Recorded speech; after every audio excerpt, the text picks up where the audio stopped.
His lawyer leaned in and whispered 5 words, just 5. And Vincent's face, that smug, self-satisfied face I'd stared at across the breakfast table for 15 years, went completely white. His hands started trembling. The papers he'd been so eager to sign were shaking like leaves in a storm. And me? For the first time in 3 years, I smiled. But I'm getting ahead of myself. Let me start from the beginning, because you need to understand how we got here. How a woman everyone thought had lost her mind actually played the longest, most patient game of her life. My name is Alexis Dunst. I'm 34 years old, and until 3 months ago, I was married to Vincent Mercer. 15 years of marriage. That's longer than most Hollywood relationships, longer than some small countries have existed, and definitely longer than my patience should have lasted. But I'm a stubborn woman. I get it from my grandmother. I met Vincent when I was 17. I'd graduated high school early, not because I was some genius, but because I was practical and motivated and really, really wanted to get out of my parents' house. I got a job at Henderson and Price Law Firm as a file clerk. Minimum wage, maximum paper cuts, but it was mine. By 18, I'd worked my way up to legal assistant. I was good with details, good with numbers, good with keeping my mouth shut and my eyes open. Vincent was 24 when we met at a client event. Charming, ambitious, full of dreams about building a real estate empire. He talked about the future like it was already his, like success was just waiting for him to show up and claim it. He said he was going to build something incredible. I said I'd help him file the paperwork.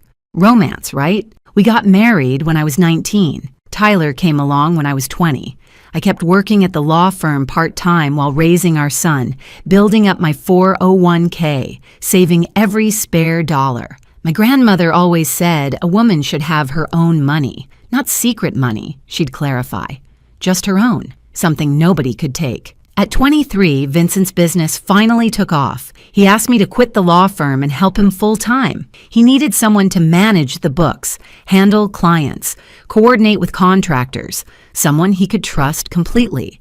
So I became his unpaid everything. Bookkeeper, office manager, client liaison, interior decorator for model homes, marketing coordinator, event planner. I did it all while raising Tyler, managing our household, and somehow keeping everyone fed and reasonably happy. My official title was wife. My unofficial title was everything else. For 11 years, I poured myself into building Vincent's dream. And for 11 years, he got the credit, the awards, the recognition. At every industry event, I was Vincent's wife. At every celebration, he thanked his team, his mentors, his vision. But somehow never quite got around to thanking me. Somewhere along the way, things shifted. He started making decisions without consulting me. Started staying late for work more and more often. Started criticizing little things, the way I dressed, the meals I cooked, my lack of ambition. I was running his entire back office for free while raising his son and keeping his life organized. But sure, not ambitious enough. Then, 3 months ago, he dropped the bomb. He came home on a Tuesday evening. I was making dinner, his favorite, actually, because I'm apparently a glutton for unappreciated effort. He sat me down at the kitchen table with this look on his face, not sad, not apologetic, just businesslike. I want a divorce, he said. And then, I want the house, the cars, the business, everything. You can keep Tyler. He said it like he was ordering from a menu. I'll have the assets. Hold the child, thanks. Keep Tyler? Like our 15-year-old son was a leftover pizza? Like he was an inconvenience being graciously allowed to stay with me? I just stared at him. 15 years of marriage. And this was how it ended, at our kitchen table, between the salt shaker and the butter dish, like I was just another item he was discarding. What I didn't know in that moment, what I wouldn't find out until later, was that Vincent had been planning this for months. He already had a lawyer, Harold Whitfield, expensive and experienced. He'd been building his exit strategy while I was meal prepping and scheduling his dentist appointments. I'd been blindsided by a man I'd trusted with everything. The next day, his mother showed up, Lorraine Mercer, a woman who had treated me like the help for 15 years, arrived with her perfectly styled hair and her perfectly practiced sympathy face. She patted my hand and told me I should have tried harder to keep him happy. Men have needs, dear, she said. like she was explaining something complicated to a slow child. Lorraine's advice on marriage was always fascinating, considering her husband spent 7 days a week on the golf course specifically to avoid being in the same room as her. But sure, I was the problem. That first week was a blur. Vincent moved me to the guest room. He had documents drawn up, settlements proposed, timelines established. Everything was moving so fast, and I felt like I was drowning. Everyone saw a woman whose world had just collapsed, a wife being thrown away after 15 years of service, a victim who didn't see it coming. But here's the thing. What Vincent didn't know, what nobody knew, was that I'd found something 3 years ago, something buried in his own financial records, something he thought was hidden forever. And I'd been quietly, patiently preparing ever since. Before we continue, if you're enjoying this story, please hit that subscribe button and tell me in the comments where you're watching from and what time it is there. I read every single comment. Thank you. Back to the disaster. Within a week of the announcement, Vincent had completely taken control. The guest room became my permanent residence in what used to be our home. My closet shrank from a walk-in to 2 small sections he graciously allowed me to keep. The message was clear. This isn't your house anymore. Within 2 weeks, he started bringing her around. Brittany Sawyer, 27 years old, worked at his company. Of course she did. She had that Instagram perfect look. Blonde highlights, perfect nails, yoga pants that cost more than my weekly groceries. She walked into my kitchen like she owned it, wore my apron, my grandmother's apron, while making smoothies in my blender. She was younger than my marriage, younger than my favorite handbag, but she made amazing smoothies, so I guess that's something. Vincent paraded her around like a trophy. They'd sit on my couch, watch my television, eat off my plates. He'd put his arm around her right in front of me, like I was furniture, like I'd already disappeared. The humiliation escalated daily. First, he canceled my personal credit card. We need to separate finances, he said, like he was being reasonable. Then the joint card. Then he suggested I should probably find somewhere else to stay while we sorted things out. My own home, and I was being asked to leave. Lorraine came over to help me pack. And by help, I mean she went through my belongings and decided what I deserved to keep. Old clothes, fine. Family photos, some of them. My grandmother's recipe box? She hesitated on that one, like she was considering claiming it for herself. What I was not allowed to take. Any jewelry Vincent had bought me over 15 years. Any furniture I'd picked out. Anything of value. Those were marital assets, Lorraine explained, and Vincent was entitled to them. She packed my things in garbage bags. Not boxes, garbage bags.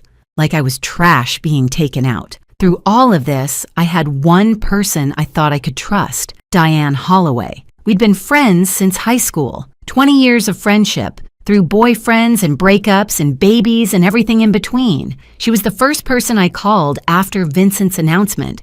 She was so supportive, always checking in, always asking how I was holding up, always ready to listen. She'd come over with wine and let me cry on her shoulder. She told me I deserved better. She told me Vincent was making a huge mistake. But something felt off. Little things at first. Vincent seemed to know my plans before I made them. When I mentioned to Diane that I was thinking about fighting for the house, Tyler came home the next day saying Dad told him it wouldn't work. When I told Diane I was looking at apartments in a specific neighborhood, Vincent made a comment about that exact area being too expensive for me. Then it clicked. Looking back, I should have seen it years ago. The way Diane always lit up when Vincent walked into the room. The way she'd compliment him just a little too much, laugh at his jokes just a little too hard. She always asked about him first whenever we talked. How's Vincent? How's the business? Is Vincent happy? She'd been carrying a torch for my husband for 15 years. And Vincent, because he collected admirers like some people collect stamps, knew exactly how to use it. He made her feel special, important, not like other women. He probably implied they'd get together after the divorce, gave her just enough hope to keep her loyal. My best friend was his spy. 20 years of friendship sold out for some flirting and empty promises. At least charge more, Diane. But the worst part wasn't Vincent, wasn't Lorraine, wasn't even Diane. The worst part was Tyler. My son saw everything. the girlfriend, the grandmother packing my bags, the way his father looked at me like I was nothing, and Vincent was working on him, dripping poison in his ear day after day. Your mom is making this difficult. I just want everyone to be happy. She's the one dragging this out. I'm trying to be fair, but she won't cooperate. Tyler started pulling away from me. Not angry, exactly, just distant, confused. He didn't know who to believe, and his father was very, very convincing. I could lose the house, I could lose the money, I could lose everything I'd spent 15 years building. But watching my son look at me like I was the problem, that was the knife. That was the wound that actually bled. I hired a lawyer, Nina Castellano, recommended by my old firm. 52 years old, sharp as a razor, absolutely no tolerance for nonsense. She reviewed my situation and laid out the battle plan. You helped build this business, she said. You're entitled to half of everything. The house, the company, the accounts. We fight. I looked at her for a long moment. What if I don't want to fight? Nina stared at me like I'd started speaking another language, like I'd suggested we send Vincent a thank you card and a fruit basket. She thought I was broken, depressed, too beaten down to stand up for myself. She had no idea. I moved into a small apartment with Tyler, 2 bedrooms, 1 bathroom, a kitchen the size of my old pantry. Half our boxes didn't even fit. They sat stacked in the corner of Tyler's room, like a monument to how far we'd fallen. Meanwhile, Vincent posted photos with Brittany. New chapter, new energy, blessed, he wrote. Lorraine commented underneath, so happy for you, sweetheart. You deserve joy. My sister called, furious. You need a shark lawyer. Take him for everything he's worth. Everyone had advice. Everyone thought they knew what I should do. Everyone saw a woman who'd given up, who couldn't fight, who was letting her husband walk all over her. Everyone was wrong. Here's the thing about being underestimated. People stop watching you. They stop being careful around you.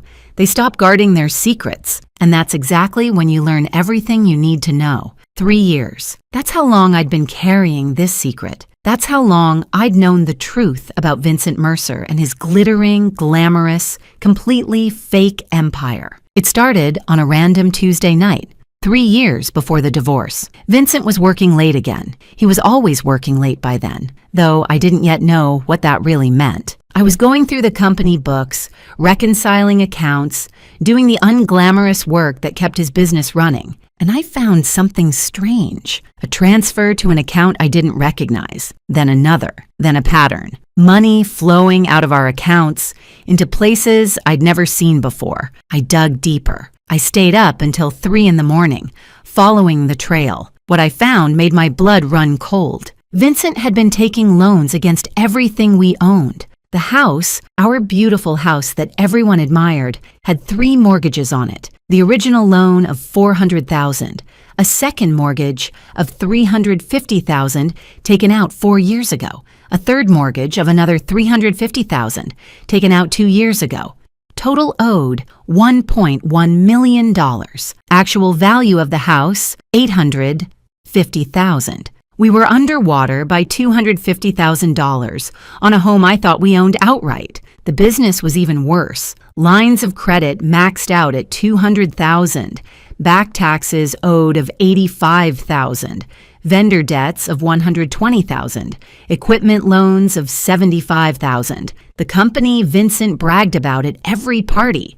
The company that was supposedly thriving. It was drowning in nearly $500,000 of debt. Even the cars weren't real. All 3 were leased with balloon payments coming due. We didn't own anything. We just had very expensive monthly obligations. I sat in my kitchen at 3 a.m, surrounded by printouts, and did the math. Total debt, approximately $1.9 million. Total actual asset value, maybe $1.6 million. We were $300,000 in the hole, maybe more. But where had all the money gone? I kept digging. Over the following weeks, I traced every transaction I could find, and the picture that emerged was devastating. Cryptocurrency investments, $180,000, all lost. Gambling, $75,000, gone. An apartment I didn't know about, rented for a woman I didn't know about. $60,000 in rent and furnishings. Lifestyle expenses that never made it home. Watches, suits, Trips I was never invited on, another $85,000. My husband wasn't building an empire. He was building a house of cards with borrowed cards that were also on fire. We looked rich the same way a mannequin looks alive, convincing from a distance, completely hollow up close. My first instinct was to confront him, to scream, to cry, to demand answers. But I knew Vincent. I'd watched him operate for years. If I confronted him, he'd manipulate me. He'd explain it away, make me feel crazy for questioning him. He'd probably find a way to blame me for it. And worse, if he knew I knew, he might try to take control of my separate money, too. See, I'd always kept a little something of my own, my grandmother's voice in my head. A woman should have her own money, my IRA from my law firm years. I'd rolled it over when I quit, but never touched it. By then it had grown to about $180,000. That was mine, earned from my job. Separate property under the law. And then there was Grandma herself. She'd passed away when I was 28, and she'd left me $340,000. Her will was specific. This money is for Alexis alone. I'd kept it in a separate account for 6 years, never commingling it with Vincent's finances, never using it for household expenses. My grandmother kept her own account for 50 years. Not secret money, she'd always say. Just mine. Smartest woman I ever knew. I had roughly $520,000 that was completely, legally, separately mine. So I didn't confront Vincent. Instead, I protected myself. I worked with my uncle, a retired accountant, to create an irrevocable trust for Tyler. My IRA and my inheritance went into that trust. My name wasn't on it as a beneficiary. Vincent's name certainly wasn't on it. It was for Tyler's future, college, a first home, emergencies. And it was untouchable. Then I documented everything. Every mortgage document, every hidden account, every suspicious transaction. I printed copies and kept them at my sister's house. I put copies in a safe deposit box. I saved everything on an encrypted drive. And then I waited. I knew Vincent would leave eventually. Men like him always do. They get bored, or they find someone younger, or they decide they deserve more. I just had to be ready when it happened. 3 years of waiting. 3 years of watching him dig the hole deeper. 3 years of smiling at dinner parties while knowing our entire life was built on quicksand. I got very good at patience and very good at pretending I didn't know my husband was financially drowning us both. When Vincent finally asked for the divorce, when he demanded the house, the cars, the business, everything, I almost laughed out loud. He wasn't asking for assets. He was demanding debt. He just didn't know it yet. Back in the present, I sat across from Nina Castellano and placed 3 binders on her desk, 3 years of evidence, every mortgage document, every loan statement, every hidden account. She read in silence for almost an hour. When she finally looked up, her expression had completely transformed. "You've known about this for 3 years?" I was waiting for him to leave. I knew he would eventually. And when he demanded everything, he demanded all the debt. He just doesn't understand that yet. Nina leaned back in her chair. The pity was gone from her eyes. The concern was gone. What replaced it was something like awe. "So when you sign over the assets, I walk away clean. He gets the mortgages, the business debts, the lease obligations. All of it becomes his sole responsibility. And your inheritance, your retirement account, separate property, never commingled, legally protected, sitting safely in a trust for my son." Nina was quiet for a long moment. Then she smiled, a slow, dangerous smile. "Mrs. Dunst," she said, "I believe I owe you an apology. I thought you'd given up." I smiled back. "Everyone thinks that. That's kind of the point." Nina went from looking at me like a lost kitten to looking at me like a chess grandmaster. I prefer grandmaster, better outfit. The trap was already built, the numbers were verified, the documentation was airtight. All I had to do now was let Vincent think he was winning.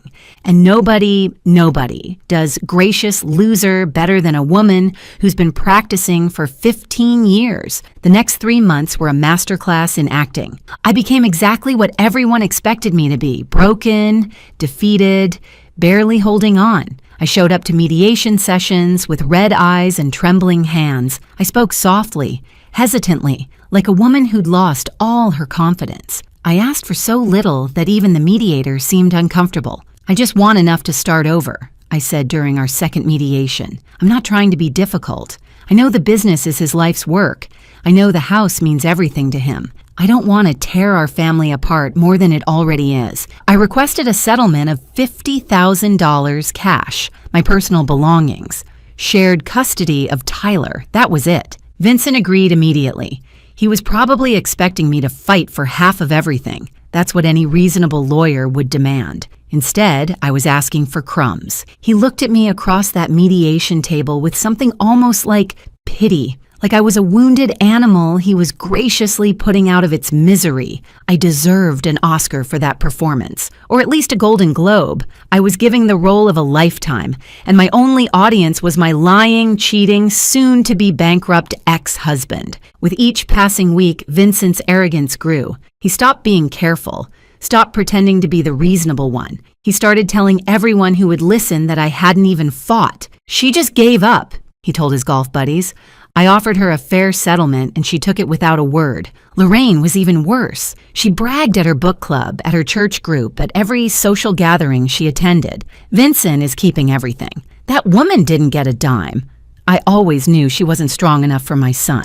To celebrate his upcoming victory, Vincent bought himself a new watch, $15,000. I know because I saw the charge on the business account. He was still using company money for personal expenses, still digging that hole deeper. He wore it to our next mediation session, making sure I noticed. He also took Brittany to dinner at La Maison, the French restaurant where we'd celebrated our 10th anniversary. He posted photos on social media. Life is good when you're with the right person, he wrote. The right person. He meant the person who didn't know about his debt, yet. Meanwhile, Brittany had started redecorating my house. New furniture in the living room, new art on the walls. She even painted my kitchen. Gray. She painted it gray. I spent 3 weeks choosing that sage green, 3 weeks of paint samples and lighting tests and driving myself crazy trying to get the perfect shade. And she painted over it with builder-grade gray, like it was nothing. Gray. Like her personality, like her future with Vincent once she found out he was broke. Very fitting, actually. Diane kept calling, fishing for information under the guise of friendship.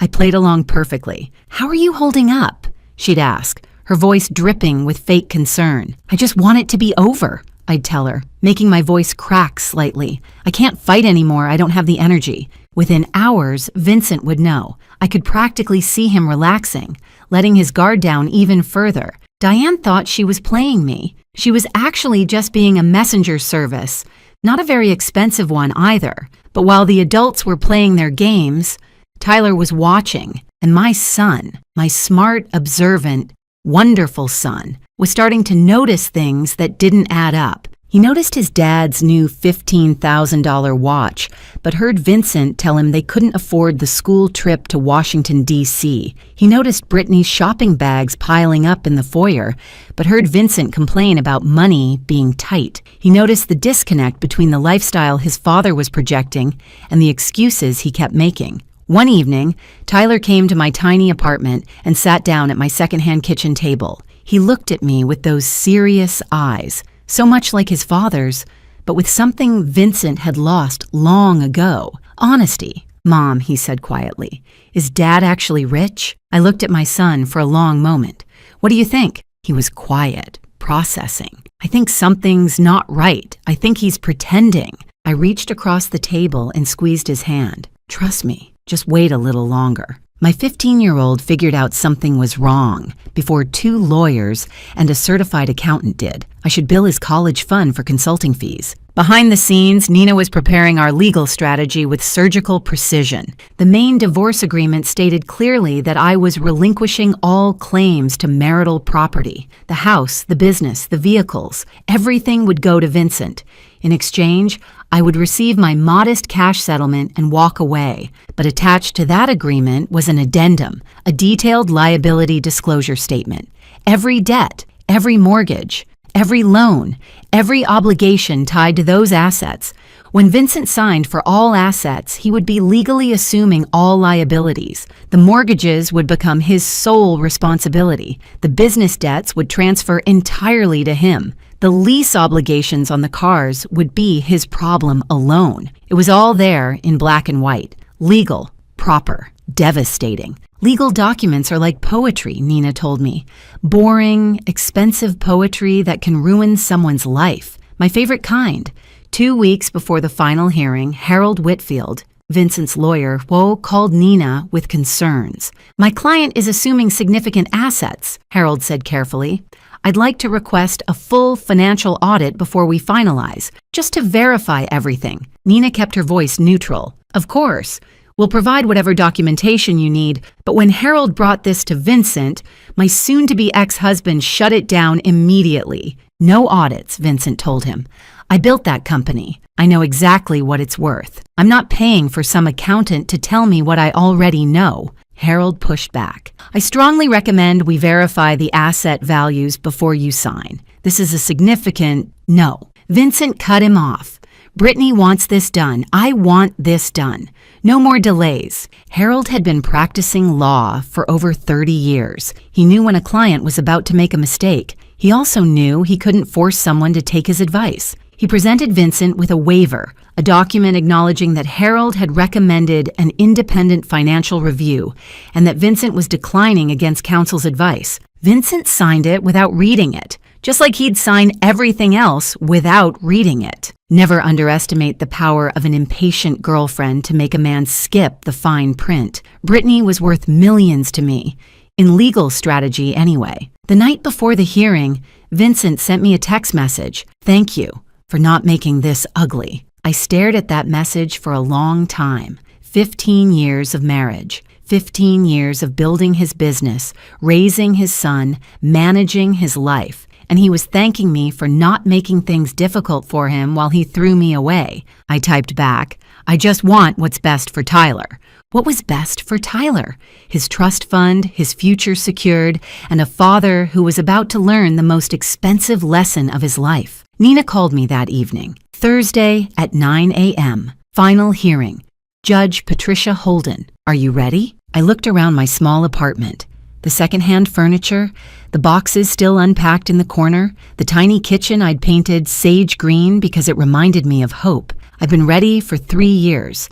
3 years of waiting, and it was finally here. I felt like a kid on Christmas morning. If Christmas morning involved divorce court and financial revenge, Thursday morning, 9 a.m. Vincent would walk into that courtroom expecting to collect his prize. He had no idea he was about to inherit a financial avalanche, one he'd signed for himself, and the best part? He'd asked for it, in writing, with witnesses. If you've made it this far, you already know something satisfying is coming. Hit that like button if you're ready for Vincent to get what he deserves.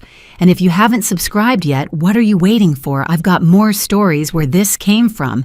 Trust me. Now let's finish this. Thursday, April 17th, 9 a.m., courtroom 4B. I remember every detail of that morning, the way the sunlight came through the tall windows, the smell of old wood and floor polish, the quiet murmur of lawyers shuffling papers. This was where 15 years of marriage would officially end, and where 3 years of patience would finally pay off. Vincent arrived first, of course. He was wearing his best suit, the charcoal Armani I'd helped him pick out for a client dinner 3 years ago. His new watch caught the light as he shook hands with Harold. He looked confident, relaxed, like a man about to close a very favorable deal. Brittany was waiting in the hallway. She wasn't allowed in the courtroom, but she wanted to be there for moral support. I caught a glimpse of her through the door. Perfect makeup, designer bag, scrolling through her phone like this was just another boring appointment. Lorraine was there, too, sitting in the gallery. She dressed up for the occasion, probably planning to take Vincent to a celebratory lunch afterward. She looked at me when I walked in and gave me this little smile, the kind you give someone you've already beaten. I arrived a few minutes after Vincent. Simple navy dress, no jewelry, hair pulled back in a low bun. I looked tired, defeated, like a woman who had nothing left to fight for. Perfect. I looked like someone who'd given up on life and fashion simultaneously. Very convincing. I should really teach acting classes. Judge Patricia Holden entered, and everyone rose. She was in her early 60s, silver hair, reading glasses perched on her nose. 30 years on the family court bench. She'd seen every trick, every manipulation, every lie that divorcing couples could throw at each other. Nothing surprised her anymore. She reviewed the case file briefly, then looked up. Mercer versus Mercer. Final dissolution hearing. I understand the parties have reached an agreement? Harold stood first. Yes, Your Honor. My client, Vincent Mercer, is assuming all marital assets, including the family residence, the real estate development business, and all associated vehicles. In exchange, Mrs. Dunst receives a cash settlement of $50,000. Nina rose beside me. That's correct, Your Honor. My client agrees to relinquish all claims to these assets and accepts the proposed settlement terms. Judge Holden's eyes moved to me. She studied my face for a moment, looking for signs of coercion, I imagine, signs that I was being pressured into a bad deal. Mrs. Dunst, she said, I need to confirm that you understand what you're agreeing to today. You're giving up your claim to substantial property, the family home, the business you helped build. Are you certain this is what you want? I kept my voice soft, slightly unsteady. Yes, Your Honor, I understand. And you're entering this agreement voluntarily? No one is pressuring you? No, Your Honor. I looked down at my hands, then back up at her. I just want my husband to have everything he asked for. I want this to be over. The judge studied me for another long moment. I could practically see her internal debate, whether to push harder, whether to order a continuance, whether to protect me from what looked like a terrible decision. But I was represented by counsel. I was answering clearly. I was an adult woman making my own choice. Very well, she said finally. Let's proceed. The clerk distributed the final documents, page after page of legal language, signatures required on every third page. Vincent signed eagerly, barely glancing at what he was agreeing to. He wanted this done. He wanted to get back to his new life with his new girlfriend and his new freedom. I signed slowly, deliberately. Every stroke of my pen was careful and precise. This was the moment I'd been waiting 3 years for. I was going to savor it. Across the courtroom, I saw Vincent glance at Lorraine and smile. She nodded back approvingly. In the hallway, his phone buzzed, probably Brittany sending encouragement. He checked his phone in court, during his own divorce hearing. That's the kind of man he was. Meanwhile, Harold Whitfield was doing what good lawyers do, reviewing the complete document package one final time. Main agreements signed, asset schedule signed, settlement terms signed. Then he reached the addendum, liability disclosure statement. I watched his face as he read, watched the confusion flicker across his features, watched him flip back a page, then forward again, like he was hoping he'd misread something. He hadn't. Harold's face went pale. He leaned toward Vincent, trying to be discreet. Sir, he whispered, we need to talk. Vincent waved him off, still basking in his victory. Not now. We're almost done. Sir Harold's voice was more urgent.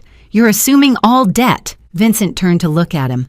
What? The liability disclosure, Harold whispered, papers rustling as he pointed. The mortgages, the business liens. It's all here. You're assuming personal liability for everything. For the first time, Vincent actually looked at what he'd signed. I watched his eyes scan the numbers, watched the color drain from his face. House, $1.1 million owed.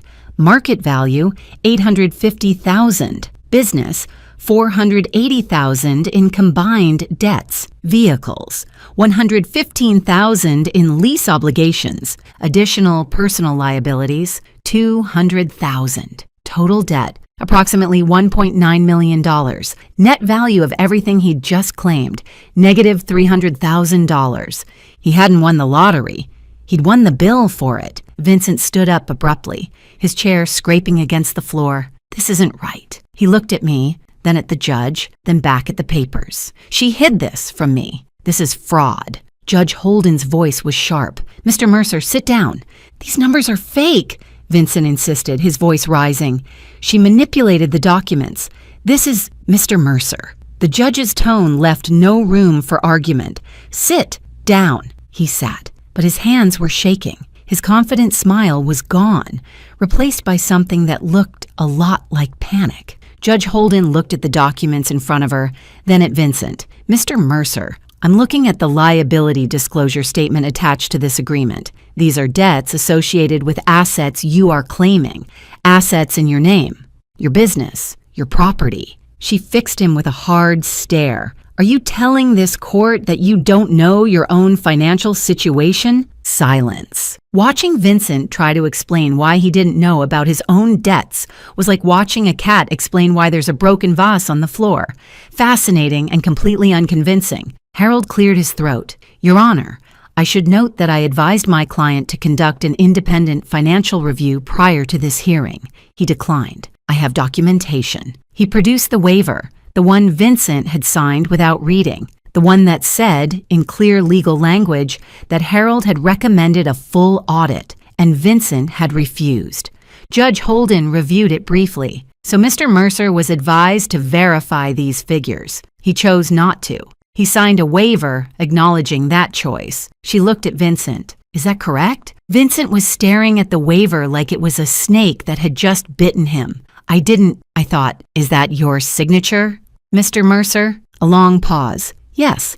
Then you assumed this risk voluntarily. Judge Holden's voice was matter of fact. You had the opportunity to investigate. You chose not to. The agreement stands. Vincent turned to me, desperation breaking through his composure. You knew. His voice cracked. You knew about all of this. I met his eyes calmly. I was your bookkeeper for 11 years, Vincent. I knew about everything. His face cycled through emotions faster than I could count.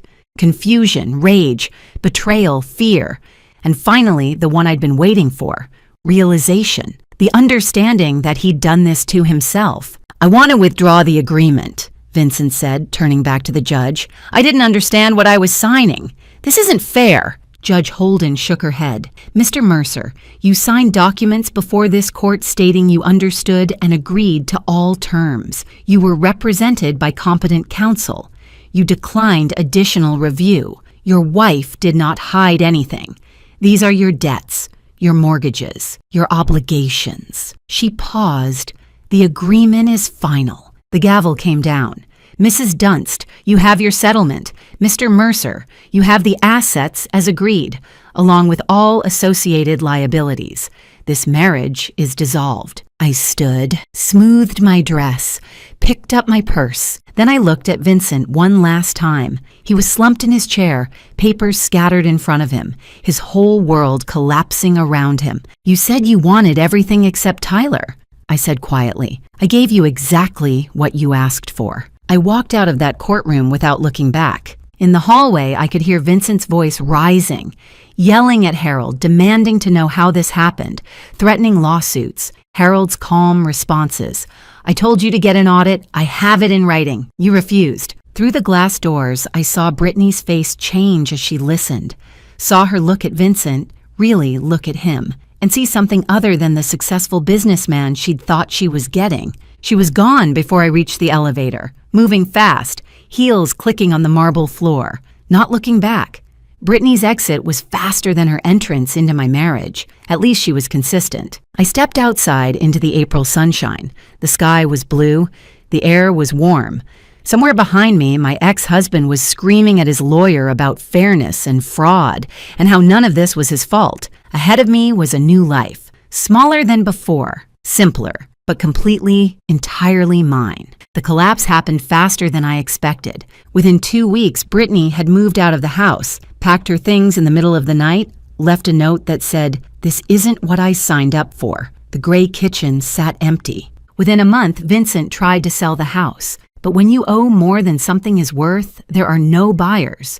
Just banks calling about missed payments and realtors suggesting short sales. Within 2 months, the business started defaulting. Vendors filed lawsuits. The line of credit was frozen. The company that Vincent had spent 15 years building, the company I had spent 11 years supporting, was crumbling into dust. Within 3 months, Vincent was meeting with bankruptcy attorneys. The man who'd once bragged about his empire was now calculating which assets he could protect from creditors. The answer was almost nothing.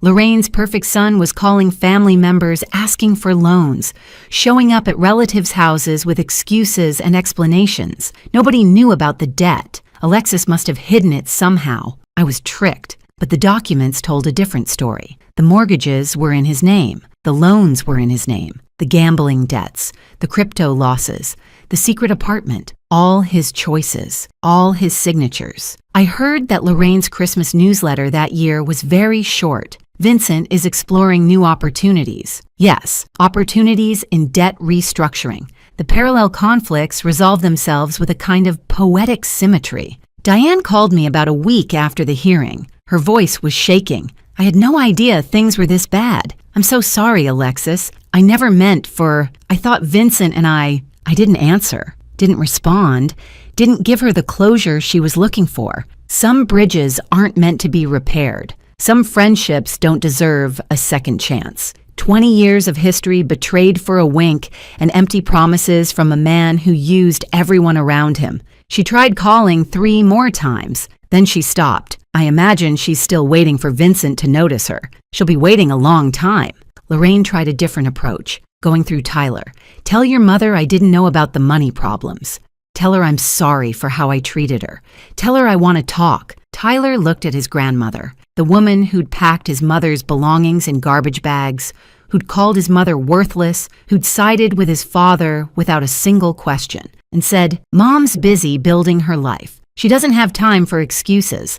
Lorraine wanted forgiveness. I wanted peace. Guess which one of us got what we wanted? Tyler, my wonderful, smart, observant son. He finally understood everything, not because I explained it, but because he figured it out himself. He saw the court documents. He heard his father's excuses. He watched Brittany leave, watched Lorraine scramble, watched the whole facade collapse. One evening, about a month after the divorce, he sat with me in my small apartment, the one with the sage green kitchen, the one with the secondhand furniture and the boxes finally unpacked. You waited 3 years, he said quietly. You knew this whole time and you just waited. I wanted to make sure you were protected, I told him. Whatever happened between your father and me, I needed to know you'd be okay. The trust fund, $520,000 safe and untouchable. He was quiet for a moment. Then he hugged me, really hugged me. The kind of hug I hadn't gotten from my 15-year-old son in months. The kind that said, I understand. The kind that said, I'm proud of you. 15-year-old boys don't usually hug their mothers voluntarily. I knew I'd done something right. My $50,000 settlement went toward getting established. First month's rent, security deposit, basic furniture that wasn't falling apart. It wasn't luxury, but it was stability. The trust fund stayed exactly where it was. Tyler's future, college, maybe a first home someday, a safety net that nobody could take from him. And me, I enrolled in interior design courses at the community college, the dream I'd put on hold when I was 23 to help Vincent build his empire. I was finally building my own. I started small. My first real client was a woman named Sandra, 52 years old, just ending a 28-year marriage. She was standing in her empty new apartment looking lost when she asked me, how do you start over? I thought about it for a moment. One room at a time, one color at a time, one day at a time. We painted her kitchen sage green. She cried when she saw it. Happy tears, she said. The color of new beginnings. About 3 months after the divorce was finalized, Vincent showed up at my apartment. I barely recognized him. He'd lost weight, not the healthy kind, dark circles under his eyes.